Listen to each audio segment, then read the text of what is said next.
फैक्ट्रियों में तोड़फोड़, पथराव, आगजनी। नोएडा में भयंकर आज बवाल बना। अब सीएम योगी आगे क्या करने वाले हैं आपको बताऊं। 15,000 सैलरी, 4,000 का सिलेंडर। नोएडा में फैक्ट्री वालों के बड़े बवाल की असली वजह क्या निकली? नोएडा में आज ऐसा बवाल मचा कि हर जगह पर इसकी चर्चा हो रही है, पूरे देश में चर्चा हो रही है। नोएडा में फैक्ट्री वर्कर्स का प्रदर्शन देखते ही देखते उग्र हो गया, हिंसक होता गया। नोएडा में करीब 500 कंपनियों के हजारों फैक्ट्री वर्कर्स ने अचानक हड़ताल कर दी और सड़क पर उतरा। हंगामा होने लगा। पूरे नोएडा के अलग अलग इंडस्ट्रियल एरिया में वर्कर फैक्ट्रियों के सामने सड़क पर बैठ गए। सुबह सुबह का वक्त था जब दिल्ली और नोएडा के रूट पर भारी ट्रैफिक जाम रहता है। लोग अपने दफ्तरों के लिए जाते हैं, लोग सड़कों पर रहते हैं। उस वक्त फैक्ट्री वर्कर्स के प्रदर्शन से नोएडा के कई हिस्से ब्लॉक हो गए, लंबा ट्रैफिक जाम लग गया। कई किलोमीटर तक लोग परेशान होते दिखाई दिए। ये तस्वीर देखिए किस तरीके से सड़क पर जाम लगा हुआ है। फैक्ट्री वर्कर्स ने गाजियाबाद बॉर्डर के पास हाईवे नंबर 9 को भी ब्लॉक कर दिया। इसके बाद मामला और भड़क गया। ना पुलिस की गाड़ी छोड़ी, ना गाड़ियों का शोरूम छोड़ा। किसी को छोड़ने के मूड में आज फैक्ट्री वर्कर्स नहीं थे जब वो सड़क पर उतरे। इतने गुस्से में थे कि फैक्ट्री वर्कर्स ने पथराव भी किया, पत्थर अपने हाथों में उठा लिए, फैक्ट्रियों को निशाना बनाने लगे। सड़क पर गाड़ियां खड़ी थी, उनमें आग लगा दी, उन्हें फूंक डाला। श्रमिकों के इसी गुस्से को शांत करने में पुलिस के पसीने छूट गए। नोएडा में दिन भर माहौल गर्म रहा, लेकिन सवाल यह है कि आमतौर पर शांत रहने वाला नोएडा आज अचानक आखिर कैसे सुलझ गया? और सवाल यह भी है कि क्या इस प्रदर्शन के पीछे कोई साजिश है जिसकी चर्चा हो रही है? सीएम योगी ने इस पर क्या कहा है? कैसे इस पर सियासत हो रही है? अखिलेश यादव ने क्या कह दिया है? यह सब आपको बताऊं। योगी सरकार ने इस प्रदर्शन को लेकर क्या एक्शन लिया है, यह सब कुछ आपको बताएंगे। लेकिन पहले नोएडा में आज हुए इस बवाल का एक ट्रेलर आप देखिए।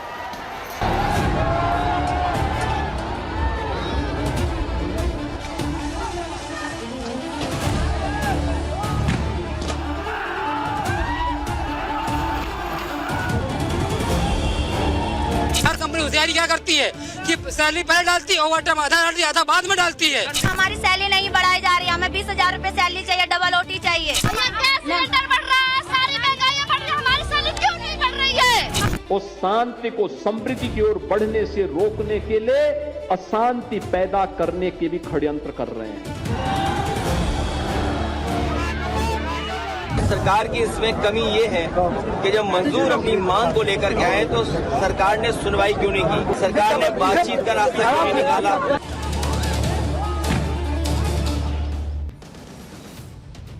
तो ये ट्रेलर आपने देखा, कैसे गाड़ियां तोड़ी गई, कैसे आगजनी हुई, कैसे धुआं धुआं दिखाई दिया आगजनी के बाद। ये पूरा मामला क्यों है, क्यों ये मामला इतना भड़क गया, इसे आप समझिए। कि नोएडा के कई फैक्ट्री वर्कर्स का आरोप है कि नोएडा की कई फैक्ट्रियां वर्करों का शोषण करती हैं। लेबर लॉ का पालन नहीं किया जाता, जो सरकार ने नियम कानून तय किए हैं मजदूरों के लिए। मजदूरों को कई तरह से परेशान किया जाता है। इन्हीं सब बातों को लेकर वर्कर गुस्से में थे।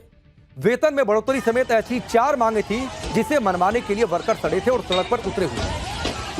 फैक्ट्री वर्कर्स की पहली मांग यह थी कि न्यूनतम वेतन लागू किया जाए जो तय है, और हर मजदूर को कम से कम 26,000 रुपए महीने सैलरी दी जाए। फैक्ट्री वर्कर्स की दूसरी मांग थी कि फैक्ट्रियों में वर्क आवर तय हो, यानी काम के घंटे तय हो और उसका कड़ाई से पालन। श्रम कानून के मुताबिक जो काम करने के घंटे हैं, वर्क आवर्स हैं, वो 8 घंटे हैं। लेकिन मजदूरों का आरोप है कि फैक्ट्रियों में उनसे 12-12 घंटे काम करवाए जाते। फैक्ट्री वर्कर्स की तीसरी मांग थी कि उन्हें हफ्ते में 1 दिन भी छुट्टी नहीं दी जाती, जबकि वीकली ऑफ लेना उनका कानूनी अधिकार है। यह भी अधिकार उन्हें नहीं मिलता। और फैक्ट्री वर्करों की चौथी मांग थी कि फैक्ट्रियों में श्रम कानूनों का सख्ती से पालन किया जाए, जो कि नहीं किया जाता है। कंपनियां उनका शोषण करती हैं। सुनिए प्रदर्शन कर रहे फैक्ट्री वर्करों ने क्या कहा। हमारी सैलरी नहीं बढ़ाई जा रही है, हमें 20,000 रुपए सैलरी चाहिए, डबल ओटी चाहिए।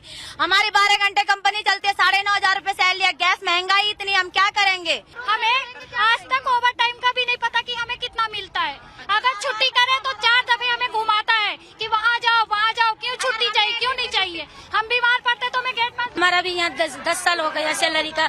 आज का वर्कर का भी उतना ही है, 10 साल का भी उतना ही। सैलरी कभी नहीं बढ़ाता है। सैलरी के लिए मीटिंग लगाता हूँ, वो लोग आवाज दबा देता है। तो सिलेंडर बढ़ रहा है, सारी महंगाई बढ़ रही है, हमारी सैलरी क्यों नहीं बढ़ रही है? हमारी सैलरी बढ़ रही है, हमारी सैलरी बढ़ी नहीं। क्या है? हमें ओटी डबल चाहिए, हमें 8 घंटा की 20,000 सैलरी चाहिए। हमें काट लेते हैं गेट पास में, सैलरी काट लेते हैं। संडे 3 महीने मैम मैं कंपनी में लाइन पे काम करता हूँ जी मैम। हमारा मेरे को 1 साल होने को मतलब 1 साल होने वाला है। प्लस ना अभी मतलब इतना हो गया ना, कभी हमें सैलरी की स्लिप दी जाती, प्लस हमारी सैलरी बहुत कम है। हमको सैलरी का पता भी नहीं कि हम कितनी सैलरी में काम कर रहे हैं। जब कोई आता है ना बाहर से तो हम बोलते हैं 8 घंटा बताना कि 8 घंटा ड्यूटी कर रही है। हमसे 12 घंटा की ड्यूटी लेते हैं। 12 घंटा ड्यूटी करवाते हैं। कोई दिक्कत तकलीफ होती है कि मांग लो गेट पास भी नहीं। आप सोचिए फैक्ट्री वर्कर्स में कितना गुस्सा था। अधिकतर आपको युवा दिखाई दे रहे हैं कि सैलरी तय नहीं है, काम के घंटे ज्यादा हैं। बाहर से कोई आता है तो कहा यह जाता है कि पहले से निर्देश है कि बताना कि 8 ही घंटे काम करवाया जाता है। नोएडा में दरअसल बवाल के पीछे जो कारण थे उस पर सरकार ने बातचीत भी हुई, लेकिन नोएडा में मजदूरों की जो सबसे बड़ी मांग थी उसी पर बात नहीं बन पाई, और वो मांग थी सैलरी बढ़ाने की बात। इसके अलावा नोएडा प्रशासन की मौजूदगी में फैक्ट्री मालिकों ने मजदूरों की लगभग सभी मांगे मान ली, और क्या कुछ बातचीत हुई है वो आपको बताता हूं। श्रमिकों ने कहा कि उन्हें ओवरटाइम की डबल दिहाड़ी चाहिए, उनकी ये मांग मान ली गई। मजदूरों ने कहा कि उन्हें सैलरी लेट मिलती है, तो तय ये हो गया कि हर महीने की 10 तारीख तक डेडलाइन होगी, सैलरी दे देनी। मजदूरों ने कहा कि उन्हें उनकी सैलरी का कोई हिसाब किताब नहीं दिया जाता है, मतलब अगर सैलरी में कटौती हुई तो कितनी हुई, क्यों हुई, इसकी कोई जानकारी नहीं दी जाती है। तो इसका भी रास्ता निकला और तय कर दिया गया कि हर श्रमिक को सैलरी स्लिप दी जाएगी, जिसमें पूरा ब्यौरा होगा, सैलरी कितनी, क्यों कटी, क्या हुआ, पूरी डिटेल दी जाएगी।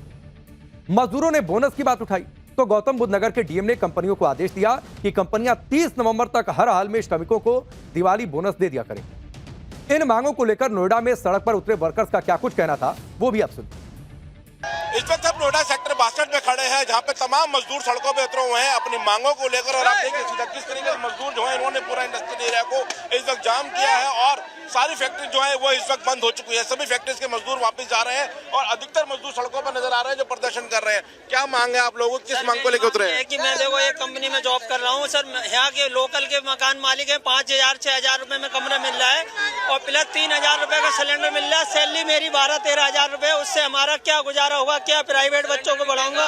और यहाँ लोकल में अगर फर्स्ट क्लास में बच्चों को पढ़ा रहे हैं, उसकी नॉर्मल फीस है 1200-1300 रुपए है पर मंथ, और अगर ट्यूशन तो पढ़ा ही नहीं सकता हूँ जब इतना सैलरी कम मिलेगी। इसलिए मांग कर रहे हैं, इतनी महंगाई, अब 400-500 रुपए किलो गैस है, अब पेट्रोल भी है, रूम किराया भी ज्यादा है, अब 6,000 रुपए रूम किराया, बताओ।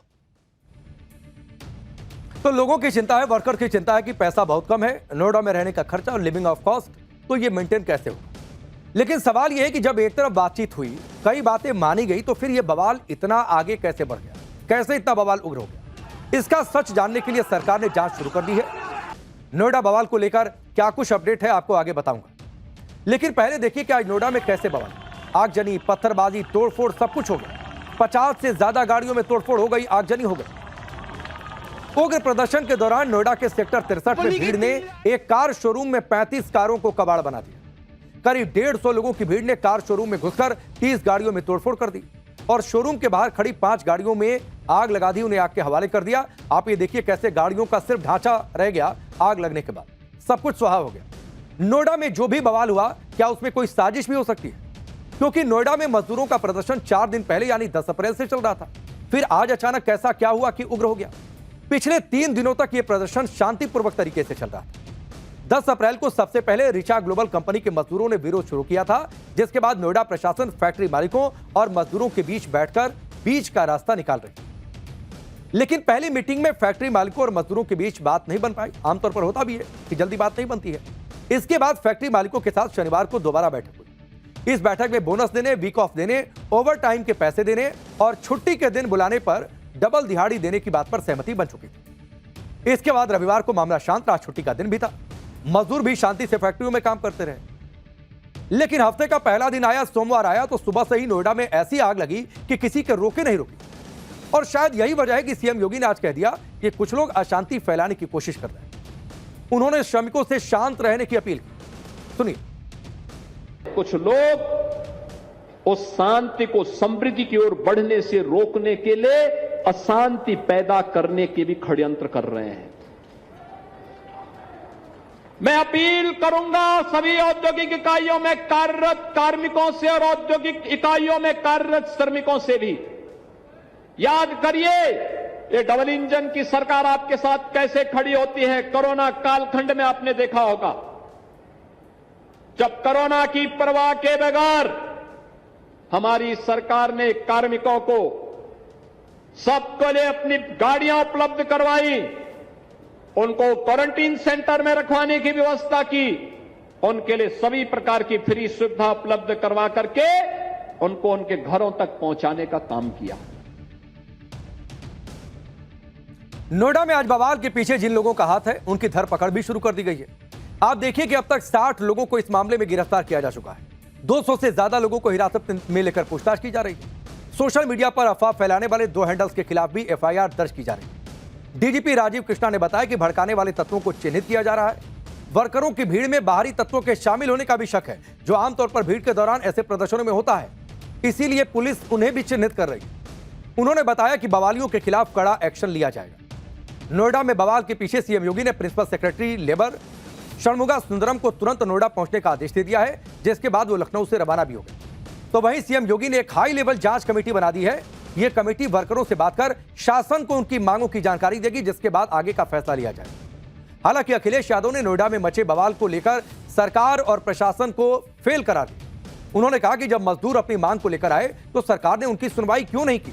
यह मामला इतना आगे कैसे बढ़ा। उनका कहना था कि कोर्ट से लेकर दूसरे राज्यों में जब मजदूरों का वेतन बढ़ गया तो उत्तर प्रदेश की सरकार ने मजदूरों का वेतन क्यों नहीं बढ़ाया। सुनिए।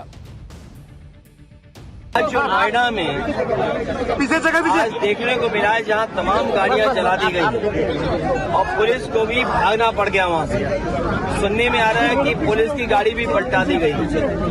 बड़े पैमाने पे मजदूर अपनी मांग पहले से करते रहे हैं। पूरी जिम्मेदारी प्रशासन की है, सरकार की है, और सरकार की इसमें कमी ये है कि जब मजदूर अपनी मांग को लेकर के आए तो सरकार ने सुनवाई क्यों नहीं की। कोर्ट से लेकर के या अन्य प्रदेशों में भी मजदूरों का जब वेतन बढ़ गया, मजदूरों को राहत दी इस महंगाई में, तो उत्तर प्रदेश की सरकार पीछे क्यों?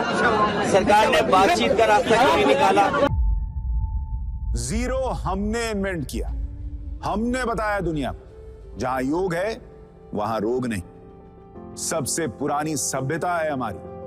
गुलामी से तो और देश भी लड़े भाई, पर आजादी के लिए अहिंसा का रास्ता बस हमारा था।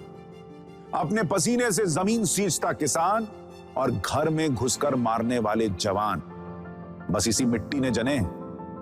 इसके हाथ ने जब थामा जज्बा तो इतिहास रचे। कदम बढ़ाए तो चांद का वो हिस्सा चूमा भाई जहां कोई कभी नहीं पहुंचा। आज पूरी दुनिया में शान से लहरा रहा है तिरंगा, और इसके पीछे है गर्व से भरी अनगिनत कहानियां जो लिखी जा चुकी हैं और लिखी जा रही हैं, जिन्हें मैं सुनाऊंगा आपको राष्ट्रगर्व रोज शाम 6:25 पर।